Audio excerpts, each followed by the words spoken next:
Hi guys, welcome to Dental Classes for You. Today we shall discuss on a brief topic, that is the Pathfinder surveys. We all know that in an oral health survey, we collect information, and this information is about the oral health status, the treatment needs required in a population, and the changes, etc. So, the topic that we are going to discuss here, that is the Pathfinder surveys, are actually surveys which are done in a very practical and economic way. Okay. Now, what is a Pathfinder method? It is a stratified cluster sampling technique. Most of you might know what sampling types are, but in a nutshell, let me explain what stratified cluster sampling means. Stratified sampling means the population is divided into strata or different subgroups based on certain common characteristics. And stratified cluster sampling is a type of stratified sampling wherein there are natural groups or clusters present. For example, villages, ward blocks, etc.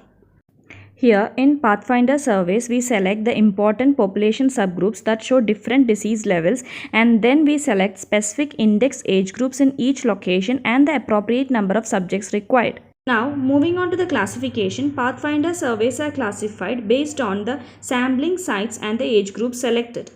There are mainly two types of surveys that we are going to discuss here. They are the pilot survey and the national Pathfinder survey. First of all, the pilot survey. In pilot survey, it gives the minimum data that is needed to start planning. So, it only includes the most important subgroups in the population and only one or two index age groups. Mostly 12 years is considered as one index age group and any other one index age group. In pilot survey, it is done very minimally, that is, it's done only on important subgroups and only on one or two index age groups. It is just done so that you get a minimal amount of data that is needed to start planning. Okay, that means that additional data will be required to be collected later on so as to provide implementation and monitoring of services required. Now, the next Pathfinder survey that we are going to discuss here is the National Pathfinder Survey. It is different from pilot survey in that it incorporates sufficient examination sites. It covers all important subgroups of the population rather than just important ones as done in pilot survey. Here, it also includes 3 or more index age groups. This kind of survey design is suitable for all countries, especially for collection of data for planning and monitoring of services. Okay. Now, the recommended index age groups are 5, 12, 15, 35 to 44 and 65 to 74 years. So, these are the recommended 5 index age groups, and now let's see why these age groups are significant. 5 years is considered as an index age group to study the level of caries in primary dentition. It is also important because it is the age at which the children will begin their primary school. Now, moving on to 12 years, this age is important because the children will leave primary school by this age, and it is the last age at which you can obtain data from children from the school. All permanent teeth except third molars might have erupted by this age, and so this year is also considered as the global monitoring age of caries for international comparison and to monitor the disease trends. Okay. After that, the 15 years is considered as an index age group.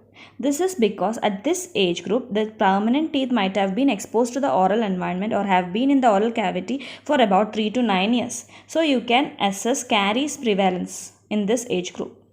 Also, periodontal disease indicators can be assessed. Next age group is 35 to 44 years with a mean age of 40 years.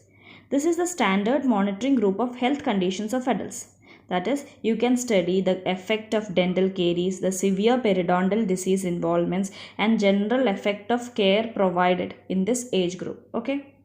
Now moving on to the last age group, that is 65 to 74 years with a mean of 70 years. By collecting data in this age group, you can plan appropriate care required for the elderly to monitor overall effect of oral care services, etc.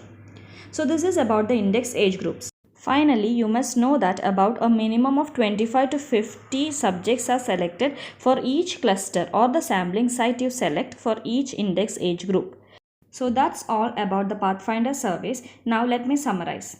Here the Pathfinder surveys are practical and economical, and they use a stratified cluster sampling technique. That is, you select from natural groups or clusters. It is done on index age groups and also on important population subgroups. It is done at a minimal expense. Now moving on to pilot survey, it actually provides only the minimum data required to start the planning. It is done only in very important subgroups and only in 1 or 2 index age groups. On the other hand, National Pathfinder Survey includes sufficient examination sites, all important subgroups of the population, as well as it includes 3 or more index age groups. Okay, this is done in large countries, and the recommended index age groups are 5 groups, that is at 5 years, 12 years, 15 years, 35 to 44 years and 65 to 74 years.